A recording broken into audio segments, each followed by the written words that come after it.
My name is Kate Alexander. I'm a reporter with the Austin American-Statesman.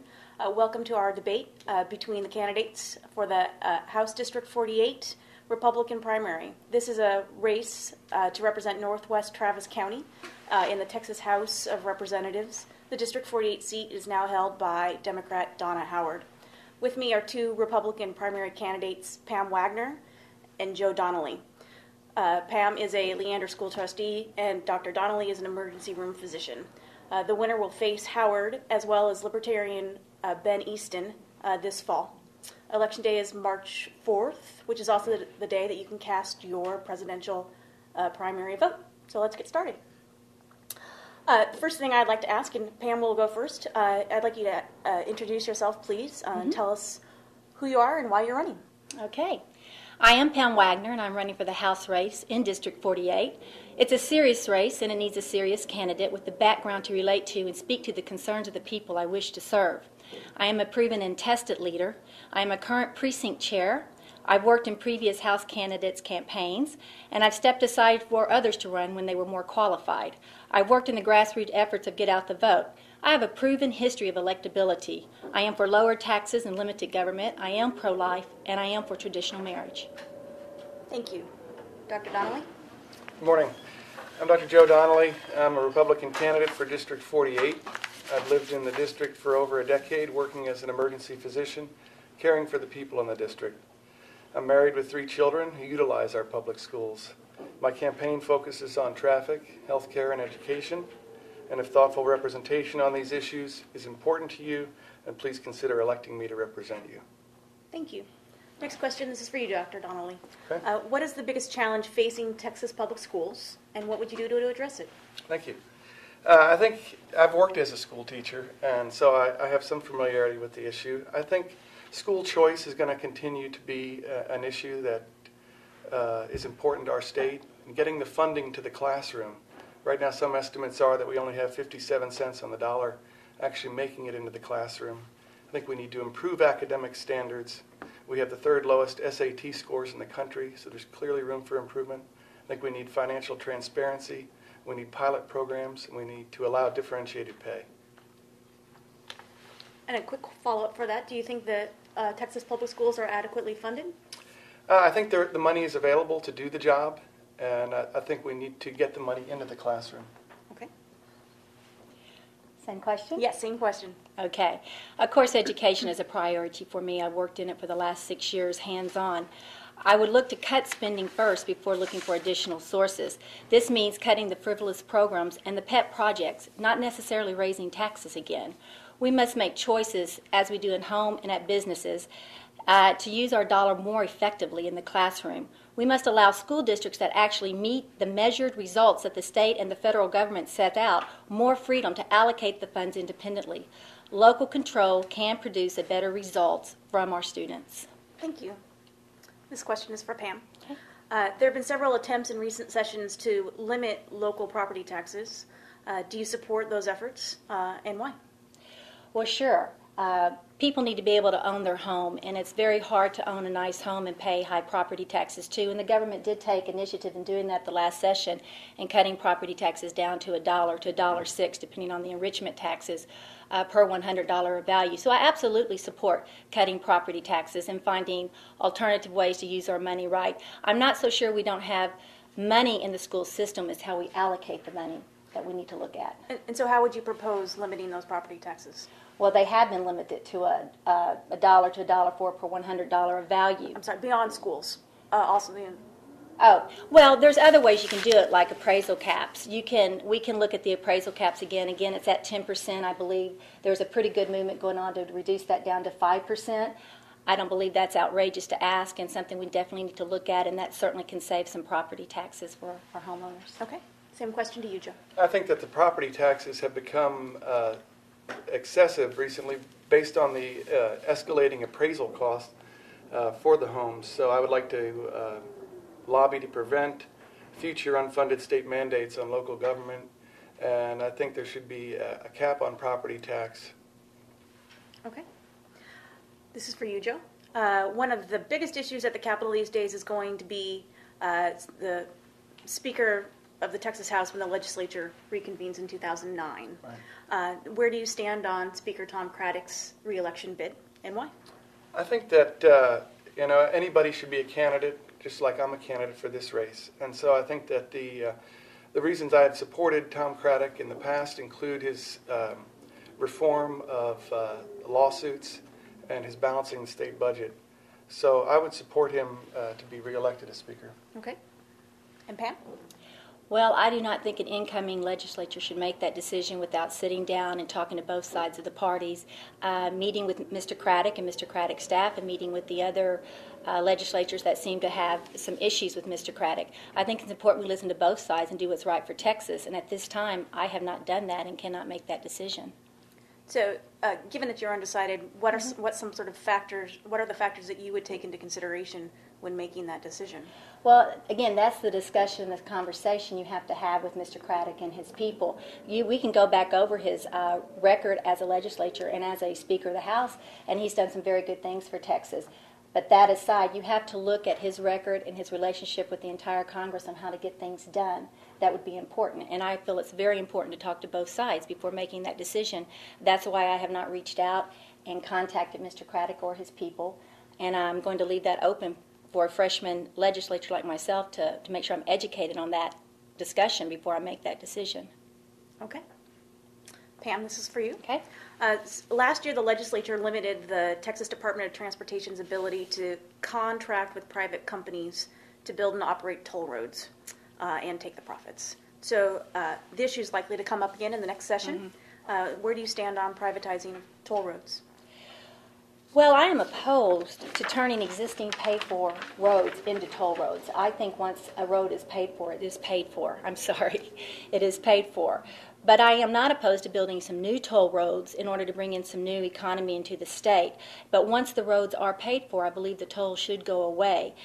We've also already put in $4 billion in the Texas Mobility Fund bonds, and we need to make sure that money is used as intended and is not squandered in any way. And we should give more local control to our cities and regional transportation systems and authorities to decide how to best to fund and build systems in their region.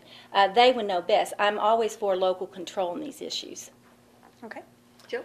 I am for privatization of many of the state programs that currently exist. I think you only need to look at FedEx versus the post office to see how the free market can get things done more efficiently. And so I would back any plan to privatize construction and maintenance of roadways. Okay. Next question is for Joe. The state's gas tax has been frozen at 20 cents a gallon since 1991 and lost around half its value due to inflation. Right. Would you support an increase and would you support indexing the gas tax to inflation? I think I would support indexing it as it hasn't gone up. The state and federal combined fuel tax is 38.4 cents currently. And I think with the increased efficiency of automobiles, we haven't been able to see the revenue generated as a percentage basis that we historically have. So I would keep all options on the table. Okay. Same question to you, Pam. Yeah, you have to study all the options, but at gas tax at $3 a gallon, American citizens and our fellow Texans can't afford that. So I would be very limited, very hesitant at this point to promote anything that would increase the gas and gasoline cost to the Texans right now without something else being decreased or going away. Next question is for I believe money. Pam. Okay. Do you support requiring Texas voters to show a driver's license or other ID to vote? And would you also support measures that would crack down on illegal immigrants renting apartments or getting jobs? Right. I don't believe you can have the immigration debate and discussion without talking about security for our country and for Texas.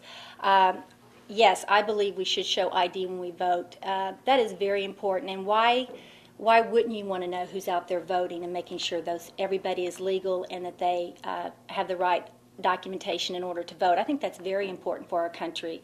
I am absolutely for knowing who is in our country and for securing our country and making sure our borders are safe. I'm going to use just one visual that someone used the other night that I think kind of helps us understand this issue. We know more about one individual boarding an airplane than we do about the hundreds of people that illegally cross our Texas border at nighttime. And although we can certainly understand people's need to come to America, we have the American dream here. Not everybody's motives are virtuous, and we need to know who's crossing our borders. And do you believe that there is a role for the Texas legislature in making these sort of policy decisions, or is this a federal decision? Well, it certainly starts at the federal level, but I do believe in states' rights, and I believe the states want to mandatorily make people show an ID, then people should show an ID to vote. Joe? I agree. I think that if you're going to vote, there's no reason why you couldn't show your ID. You have to show your ID to use a credit card and many other things. And so something as important as voting, I'm for that. As far as the illegal immigration issue, gosh, that's a tough issue because we're hit right here in Austin so directly with that. And I think at some point we're going to have to say we're not going to house illegal immigrants, we're not going to employ them as a disincentive for them to come here. And do you think that the Texas legislature has a role in these decisions? As a border state, we have to consider it. And so, yeah, I think the Texas legislature does have a role there. Okay. Next question's for you, Joe. Last year, the legislature lifted enrollment restrictions for the Children's Health Insurance Program that resulted in more children being added to the program. Right. Do you believe CHIP should be further expanded? And aside from CHIP, what healthcare issues would you address in the legislature? Thanks. I think that I see a lot of people in the emergency room right now that are eligible for CHIP and don't apply for it. And so I'd like to see those people that are eligible apply for it before we consider expanding it. As far as healthcare issues, I'm glad you brought that up because that is a focus. The emergency department is a safety net, and overcrowding is a problem. If you've been to the emergency room, you know that. The state has agreed to care for the indigent mentally ill, and by failing to do so, these patients have remained in our local emergency departments for up to a month at a time, while beds at the Austin State Hospital are empty. So caring for patients with heart attacks and strokes has become more difficult when medical resources are diverted in that way. And I would offer legislation to encourage privatization of the state-funded mental health services. Okay. Pam? The CHIP program should absolutely be reinstated at the levels it was before it was taken away. But that doesn't mean there cannot be compromise and we cannot insure people in other methods. There's many children that are insured under their parents' private health care policies from work, but these are people that may be barely making it, so the first thing that gets deleted, of course, is the children's health care. So possibly some tax incentives or even tax vouchers, health vouchers, in order to keep these children in the private industry and insured. And that way we could almost double the amount of children in which we do provide health insurance for them.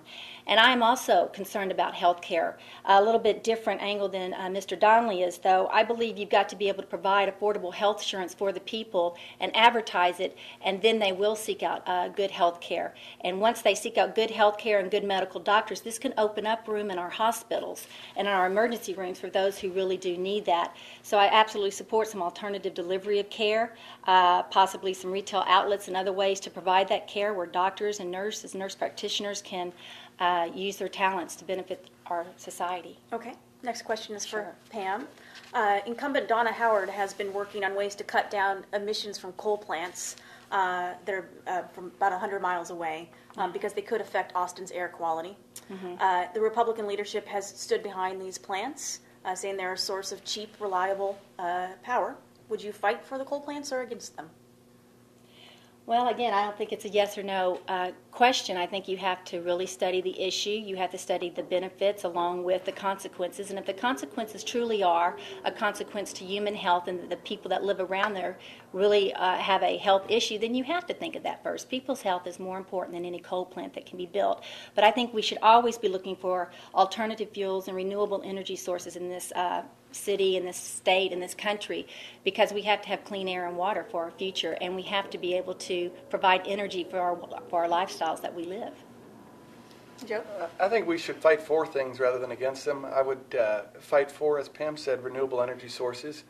And I would make those energy sources more attractive to produce and use so that maybe coal would become less attractive. Okay. Recently, This is for Joe. Okay. Yes. Recently, the board of Pedernales Electric Cooperative, which has some customers in your district, has been under fire for extremely generous compensation packages and expenditures such as stays at five-star hotels. And do you think the board should resign? And what sort of changes do you think the legislature should make about oversight of the cooperatives? I haven't created an opinion on whether the board should resign, but I will say that I think that financial transparency in matters affecting government is important, and that if they had been in place, then I think this would have been prevented, and I think future problems similar to this can be prevented with increased transparency. Okay. Yes, that is the key word out there in government entities now is transparency. So everything is open records. All checkbooks are online. People do have a say-so in how our elected officials and our appointed officials use the money. Should the board resign, though, is the question. If that board squandered the money or spent money that was not appropriate, then they certainly should fess up to it, and there should be some consequences for that. Okay. We're going to go back to Joe here for a moment. Okay, sorry. Did I jump in? No. The chairman of the Republican Party, Alan Sager, bet you that you wouldn't win the primary. Last we spoke to you, you said you hadn't decided whether to take the bet. I was wondering if you have taken that bet, and what do you think about that challenge? I think it's noble to offer oneself up for public scrutiny and let the voters decide if you qualify. And so I've not taken him up on the bet. I don't even know if it's legal. I don't think that the Travis County GOP elects the District 48 representative. I think it's the people of District 48, so I'd like them to decide. Okay. Pam, what do you think of the bet? Well, I finally did get to read the whole email. It was a little bit more to it than just betting Joe if he was going to win the primary or not. But I wasn't part of that conversation. I have absolutely no opinion on that. Okay. Both of you have very active roles in other realms. Joe, you're an emergency room physician. How would you have time to serve in the legislature? And Pam, as a board, as a trustee in the Leander School District, you'd have to give up your seat there if you won. What would that mean for your constituents? And we'll start with Pam. Okay. Well, first of all, it's time. I do own my own business, so my role that I play in my business, and it's a well-established business, I can hire and have taken care of for me. So I do have the time to listen to the constituency and act as their representative in the House, and I can do this full-time for them. As far as my role as a trustee, when you give up your seat as a trustee, your board may, at that point, choose a special election, or they may nominate someone to sit in for you, or there'll be another board election in May. And I have full confidence in the voters of the Leander Independent School District to put in the right representative in my seat should I win this election. Okay. And working in the emergency room gives great flexibility in terms of when you work and how much you work. And so I have the time, effort, and resources to devote to this, and the flexibility in scheduling that I'm able to do this. Okay. Final question. I believe it's Joe's turn. Would you like to pose a question to Pam? Yes. Pam, I applaud you for entering the race, and I think you're well qualified and would do a good job. But you've been critical of my campaign before you even knew what my issues were. And as legislators, we're going to need to know all the facts before we make a judgment. And so I'd like to know, how do you reconcile that? Joe, I've made no statement on your campaign, so I don't know where we're going with that question at all. I've applauded you in the Statesman article that anybody's allowed to get in the race for $750, and that's what you did, and God bless America for you doing that. Thank you. Pam, would you like to pose a question to Joe? Yes, I kind of want to go back to something he just said about the time. Joe shows no history of voting in the Republican Party, and especially in a primary election, and in his statement he stated that he was just busy those years and didn't have time to vote. So I'd like to know what's changed now. Why aren't you busy anymore? I'd be happy to explain that. Let's go back 10 years. I was living in East Baltimore, and with a nearly identical population to the city of Austin, the murder rate was 10 times higher, traffic was much worse, and the city was paying its citizens to buy their guns back. When I moved to Austin, there was comparatively little crime and congestion, and therefore it was not difficult to have a great sense of contentedness. And over time, as I've seen the issues, I've become happy to become much more involved in the process. Okay. We'll give each candidate now 90 seconds for a closing statement. Pam, you can start. Thank you. Well, in addition to a proven history as a Republican, it comes down to electability in this race. On the education issues, I am a master certified trustee with TASB, and my opponent is a former substitute teacher and a bus driver. And regarding small business, I have 15 years of experience as a small business owner. My primary opponent does not have this kind of business experience. I know the pressures and responsibility of meeting a payroll, and I have never missed one. On the health care issues, my opponent has never provided health care insurance for employees. I understand this issue from both an employer and an employee stance and perspective. This is a serious race, and we need a serious candidate with the background to relate to and speak to the concerns of the people that we will serve. And we need experience to win. I am the one viable candidate in this District 48 primary. My primary opponent is a great guy, God bless him for being a doctor, but has not voted in a Republican primary and has no experience in public office and has not worked for the Travis County Republican Party. He has no track record to draw from to be elected in the November elections. I believe that a public office is about serving the people, and they deserve the best qualified candidate. I'd like to thank the Austin American-Statesman for giving us this opportunity to discuss the issues. Thank you. Joe? Thanks. And thank you, Pam, for coming to the debate. I'd like to say that, while Pam was selling insurance, I was seeing the 25% of people that are uninsured in the emergency room. And I've interacted with thousands of constituents over the past decade, making decisions which involve not only their largest budget expenditure for the year, but their time and their health. And I've adopted and implemented policies and procedures that affect a broad range of issues, considering constraints of time and money. Much like a legislator, I'm a published author who has created a body of work to appeal to a select audience. I'm a critical listener who, when faced with a serious problem, knows how to form a coalition of experts to get the job done. As a political newcomer, I'm not beholden to special interest. 40% of our state budget goes to health and human services, and now is the time to enlist an individual with physician expertise in order to get the job done, to keep that budget going, and do what's needed for the citizens of this district. So thank you. Thank you. And thank you to both of you for participating. Thank you, Kate.